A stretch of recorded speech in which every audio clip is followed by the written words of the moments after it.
Hi, I'm Dr. Dave Janda. Welcome back to our Insider Insight Show. I am honored to have with me someone he's a very modest, humble man, but he is a legend in law enforcement. He is a legend in Washington, D.C. And if you ask individuals across the board about Buck Revell, they're going to tell you honest, hardworking, the real deal, and a no BS kind of guy who gets the job done. Let me give you a little background on those of you not familiar with the great Buck Revell. He is the founder and president of the Revell Group International, a global business and security consulting firm. Buck attended the University of Georgia, East Tennessee State University, receiving his Bachelor of Science degree. He received a master's degree in public administration from Temple University in Philadelphia. He completed the executive programs at the Federal Executive Institute, the Kennedy School of Government at Harvard University, and the National Executive Institute at the FBI Academy, as well as the program for senior executives in national and international security at the Kennedy School at Harvard University. Buck was commissioned a lieutenant in the United States Marine Corps and served 4.5 years as an aviator. Buck then was appointed as a special agent of the FBI. He served in the Kansas City, Philadelphia, Tampa divisions and at FBI headquarters in the organized crime section. Buck was promoted to assistant special agent in charge of the Chicago division, my hometown, and later served as acting special agent in charge in Chicago. In addition, Buck was designated Deputy Assistant Director, Criminal Investigative Division at the FBI headquarters, where he directed the FBI's programs in organized crime, white-collar crime, official corruption, and undercover operations. Buck was promoted to Assistant Director and placed in charge of the Criminal Investigative Division. He served as the Director's Deputy in charge of the FBI's Criminal Investigative, Counterterrorism, Counterintelligence programs. He was also responsible for international investigative and liaison activities of the Bureau, including its legal attaché and Interpol operations. Buck had received numerous awards, including the FBI Medal for Meritorious Achievement and the National Intelligence Distinguished Service Medal. Buck, the Attorney General of the United States back in 1992, I believe, and William Barr was the then Attorney General, ordered Buck to Los Angeles, California, and placed him in command of the joint federal law enforcement efforts to suppress the riots that were occurring and the civil disorder that was occurring in Los Angeles at the time. When Buck retired, he retired from the Federal Bureau of Investigations with the rank of Associate Deputy Director. It's my honor to welcome the famous, well-known Buck Revell. Buck, welcome to the Insider Insight Show and the Operation Freedom platform. You're making me blush, Dave. Thank you. Well, thank you for your service, Buck. And as I said, everyone who's ever come in contact with Buck Revell will say this. It says the same things: honest, hardworking, diligent, a patriot, and lays it on the line. No BS. So let's start, Buck, with some of the recent, I don't know if you want to call them revelations, as it relates to the FBI and their involvement in some issues. And I want to start with General Flynn's case because we've focused on this platform. And in particular, Buck, I want, as I gave your CV because it lays a foundation of the decades that you served our country in law enforcement and in the FBI and upheld standards and upheld the Constitution. Now, when General Flynn was interviewed on January 24th, 2017 by two FBI agents, former director of the FBI, Comey, has gone on record as saying that he arranged a, quote, ambush interview, end quote. His words, not mine. Ambush interview of General Flynn. And when the call was made by Andrew McCabe to General Flynn, that two agents were just coming by to, discuss some matters, but don't have an attorney present. Now, Buck, in all your years with the FBI, did you ever arrange an ambush interview of an individual or tell them to not have an attorney present when you knew full well they were being interviewed because they were a target of an investigation? No, never. And not only did I not do it, I never knew of or heard of anyone attempting such a, shall we say, improper approach to a potential subject of a case, or to a subject of a case. Now, Buck, when as I mentioned, when you retired, you were associate deputy director. If there was a subordinate of yours that you were overseeing that had arranged a, quote, ambush interview and or had told the target not to have a lawyer present for this interview, what would you have done to those individuals? Well, I would have made sure they understood that that was not the way the Bureau did business, nor was it the proper approach to take. And any suspect, if indeed he was a suspect at the time, is entitled to have an attorney if they so choose, and obviously does not have to have a discussion with the Bureau, with the agent, if he believes that he's under investigation. And certainly he should have been told if he was under an active investigation that he was, and he should have had the opportunity to either waive the right for counsel or to have one present at that time. Now, I'm not sure in this process when he went from being a newly appointed applicant with a background investigation, which is not a criminal investigation, right, over to a suspect in an ongoing investigation into potential foreign influence in the U.S. government. Well, reportedly, in August of 2016, when he was working with the Trump campaign, the FBI did a defensive briefing, reportedly, of not even president at that point, Citizen Trump and his team. But in particular, in the Inspector General report, it came out that they sent one of the two agents who eventually interviewed him in January 24th, 2017, they sent that same agent initially to be in the room when General Flynn was in the room to assess his demeanor and to assess his presentation style. So it appears as early as August of 2016, which was a month after the Crossfire Hurricane team had been assembled, they already had targeted General Flynn for, at a minimum, suspicion and a possibility as a target, a primary target of an investigation. I obviously don't know the facts or the circumstances surrounding that, but it's extremely unusual, particularly on a president-elect's putting together his team, right. And the Bureau would be doing background investigations on that team because these people would be having access to the highest level of government secrecy. But that is not the way you do it, and I certainly don't understand what happened here that tipped it over. The National Security Advisor has every right and obligation to meet with foreign officials and in the process of being able to carry out his duties on behalf of the president. So I don't know why his meeting with, say, the Russian ambassador or anyone else would make him the subject of a counterintelligence investigation. That, to me, is very peculiar. Now, Buck, when this interview was set up on January 24th, 2017, two FBI agents did head over to the White House to interview General Flynn. And they were Strzok and Pienka were the two agents.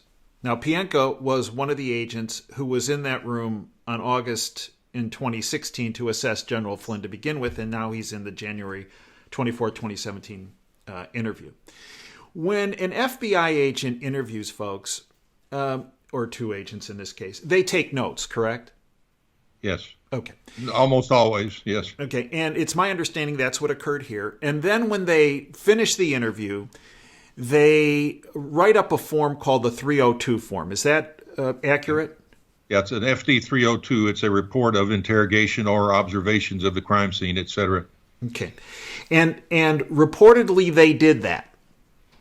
Right. And I know when you retired, the Sentinel system of filing a 302 form was not in place, but nonetheless, when you were in the FBI, when an F-302 was filled out, it was entered in the system, whether it's the Sentinel system or the system that predated the Sentinel system, correct?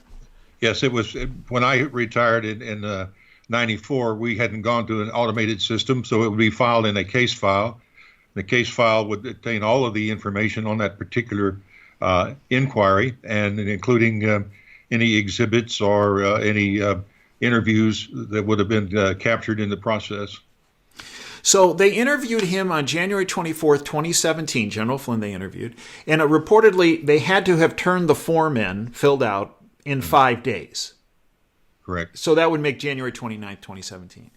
Buck, if you and I went to look at that FBI file, it has been documented that the original 302 that was filled out is, quote, missing, end quote. This has been confirmed by both General Flynn's defensive team, led by Sidney Powell, as well as the prosecutors. Mm-hmm. And in fact, as of a week ago, the prosecutors still say it's missing.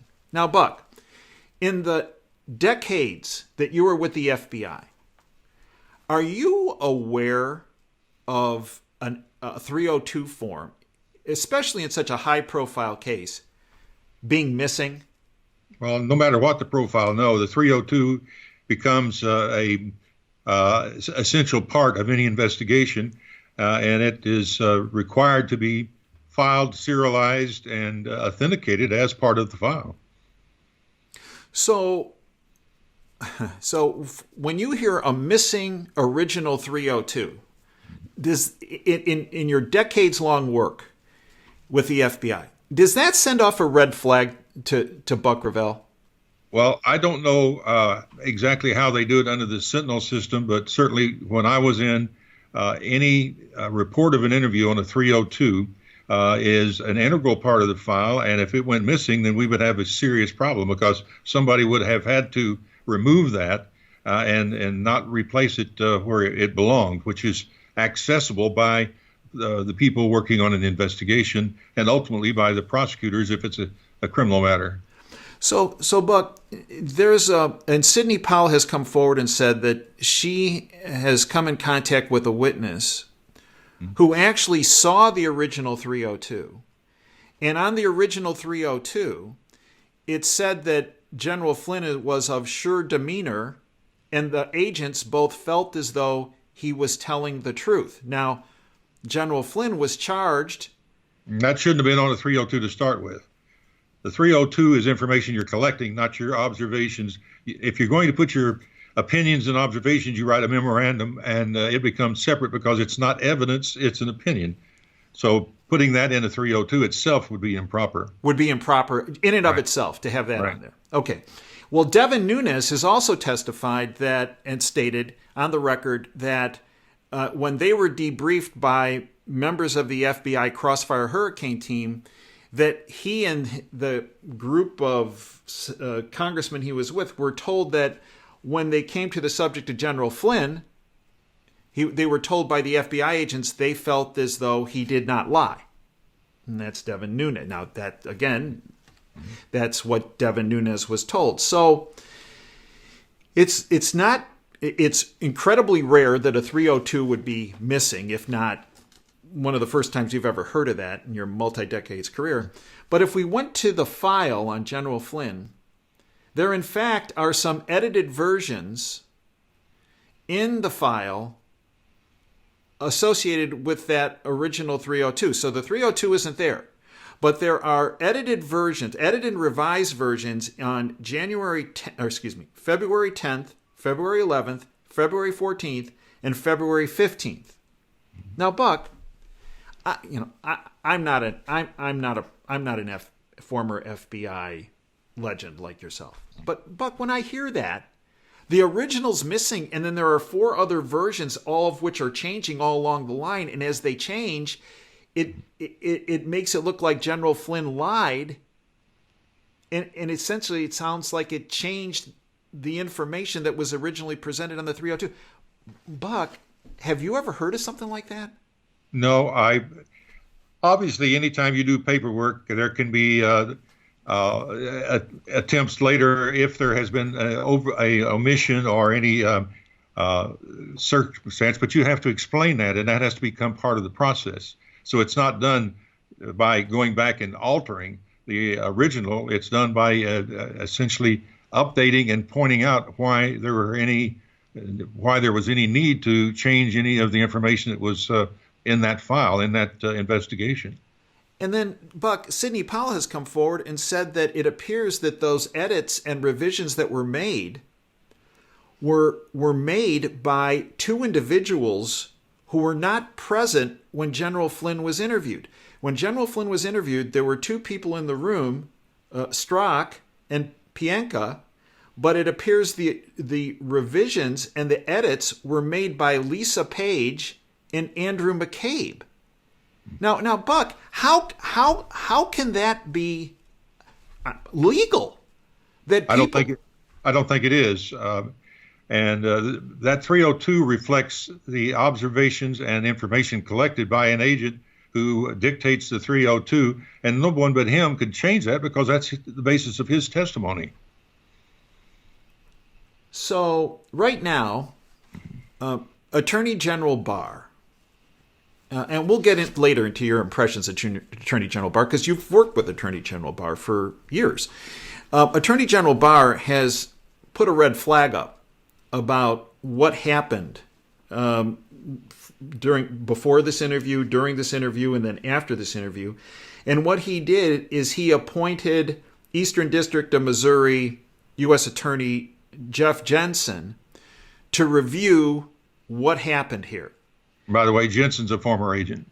That's good. Yeah. Did you ever have any interactions with Jeff Jensen? No, he was after me, but he was in the Bureau about 10 years, got his law degree at night while he was working full-time in the Bureau, and then came back in as an assistant U.S. attorney and then as a U.S. attorney. The reason I bring that up is he'd be very familiar with the operations of a investigation and the requirements and so forth. So, Buck, what should Jeff Jensen be looking at when it comes to what I call a goat rodeo when it came to this whole issue with General Flynn and this entire, from the very beginning of this interview process through this 302 process through the prosecution? What would you be looking at as a pro? I would be finding out who handled various items and documentation, and if there was any changes made, who authorized it, and how was it reflected in the file, so that it would not appear that there had been any inappropriate manipulation of the information. And I cannot give you a circumstance in which two people not involved in the initial interview would be rewriting the report of the interview. That's both improper and I think potentially criminal. Buck, let's say they never produced the original 302. Mm-hmm. Is that grounds to drop the prosecution? If they could explain that, they ought to certainly bring it to the attention of the judge, and the judge would be able to make a ruling on the circumstances that related to the replacement. But no, I cannot think of a situation where you would bring outside people in to change an FD 302 of an interview by different people. So let's say they actually all of a sudden find the 302, mm-hmm. and it confirms these edits were made by the individuals we spoke about who weren't even in the room. Wouldn't that be grounds for dismissal as well? If they put the 302 in that was in another person's name and put it in the system, yes, that's essentially filing false information in an ongoing investigation. So the Crossfire Hurricane team was assembled in July of 2016. And several of the members were the members who interviewed General Flynn. I want to go back to the Inspector General's report, and I just want your take. I'm going to read a couple, just brief excerpts, and I want your take, Buck, because, again, you have this incredible track record. And you can smell something good or something bad pretty much quicker than the rest of us. But this was the introduction to the Inspector General's report of why the Crossfire Hurricane team was brought together and why the investigation of the Trump campaign occurred. And here's what Inspector General Horowitz said.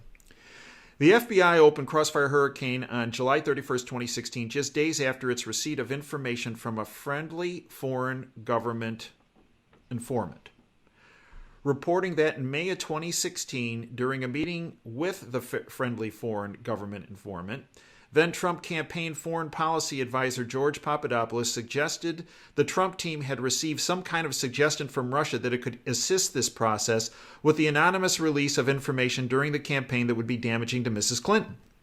Based on this FFG information, quote, this investigation is being opened to determine whether the individuals associated with the Trump campaign are witting of and or coordinating activities with the government of Russia, end quote. We did not find any information in FBI or department electronic communications, emails, or other documents or through witness testimony indicating that any information other than this FFG informant information was relied upon to predicate the opening of the Crossfire Hurricane investigation. Now, both Attorney General Barr and Prosecutor Durham, right after this report was issued, saying, we have a problem on how this whole thing got started. To just base it on an informant from a foreign country to launch this investigation into a presidential campaign. Buck, do you have that same kind of reservation or not? I think it would depend upon the proven reliability of the source of information. A counterintelligence investigation doesn't have to be on probable cause. It has to be reason to believe that there is a problem, because you're not trying to prove a crime. You're trying to establish a threat to our national security. But it's got to be based upon evidence that is be able to, well, not evidence, but information that can be reviewed to determine if it does in fact pose a legitimate threat. And it would depend upon the track record of this informant and whether or not it was a item of information that would give rise to concern about infiltration of a presidential campaign. Well, and then the general counsel of the FBI, James Baker, stepped in the report, an IG report, and said, well, but there was also this issue of this hack of the DNC servers. Now, Buck, do you find it odd that those DNC servers were never examined by the FBI before they launched this investigation or after, or to this day? I understand that there was a request to go into them, but it was denied. I don't know the circumstances that would have let it stop there, because if there was a belief that there was evidence of a crime or of infiltration of a campaign, it should not have stopped with just being denied. They should have gone for a subpoena, a court order to obtain that information. But they never did. No, I don't understand. Now, Buck, you ran the Chicago office, my hometown. Right. Now, when you were running the Chicago office, there was somebody that, well, you knew about, and somebody I actually ended up meeting, a guy by the name of Sam Giancana. Yep. Now, if you were launching an investigation of Sam Giancana, let's say he had a server that you needed, and and Sam Giancana looked at you and said, "Hey, Buck, I'm not handing that over." Would Buck Revell have walked away and said, "Oh, okay, Sam, that's the way it goes. All right, well, okay, I take your word on this"? No, I'd gone to court to get a search warrant and seized the material if there was a probable cause basis to do it. And when you look at this Crossfire Hurricane team, and you're well aware of this, Buck, but two members of this team, Strzok, who was the one who actually interviewed General Flynn. That in itself is very, very unusual. He was a headquarters official, not a field agent. And these investigations are conducted by field agents almost entirely. That was a very unusual circumstance. That someone not a field agent would have actually even been sent to interview General Flynn, right, in addition to these two guys that were based at, that were not field agents. Yeah. But members of this Crossfire Hurricane team Buck, two of which were Strzok and Page, right? They were having a little get-together on their own. But in addition, there's all this documentation that the IG ended up presenting where to say that they were not biased based on their text messages.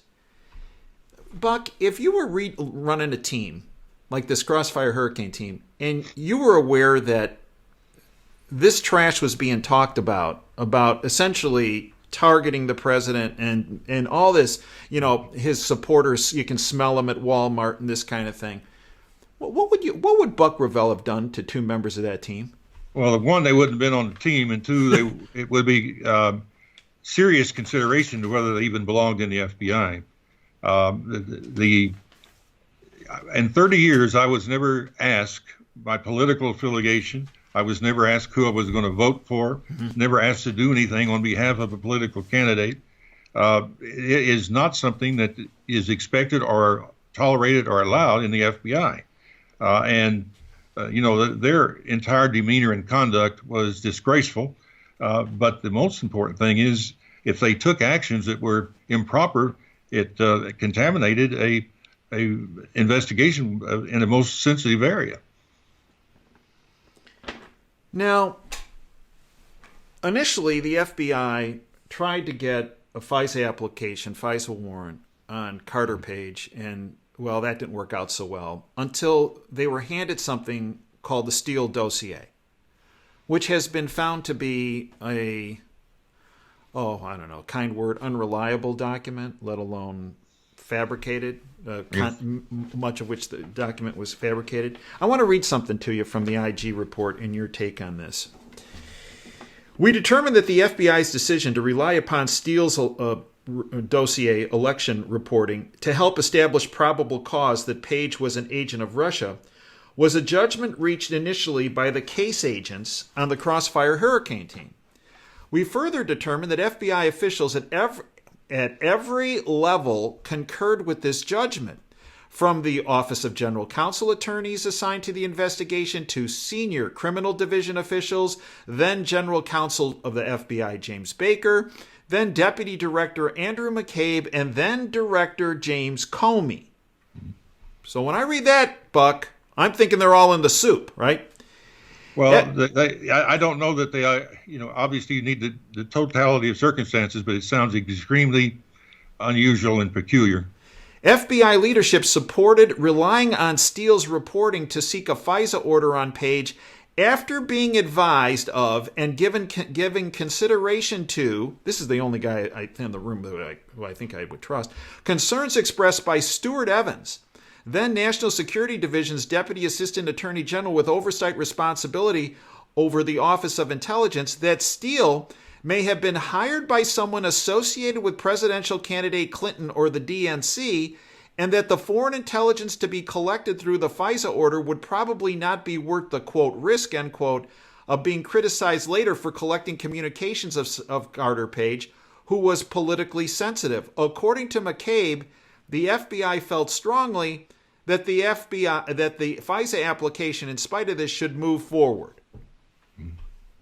Now, Buck, in your career, can you even come up with another instance?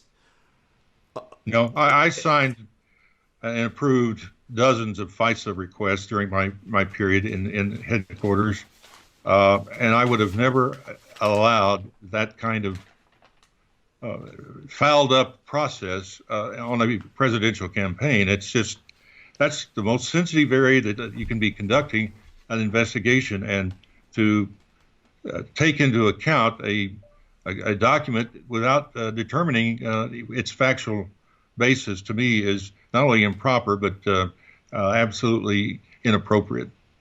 Well, and as Stuart Evans pointed out, he was concerned about the origins of this. Yes. Who's funded this thing? I mean, we got evidence that the DNC and Hillary Clinton's campaign funded this thing. What? And everybody else is like, okay, well, let's just move on. It would depend on how that evidence came in, but if they got that would be enough to stop it right there. Right there. Right. So, last quote from the IG report. Our review found that FBI personnel fell far short of the requirement in FBI policy that they ensure that all factual statements in a FISA application are, quote, scrupulously accurate, end quote. We identified multiple instances in which factual assertions relied upon in the first FISA application were inaccurate, incomplete, or unsupported by appropriate documentation based upon information the FBI had in its possession at the time the application was filed. We found that the problems we identified were primarily caused by the Crossfire Hurricane team failing to share all relevant information with the Office of Intelligence.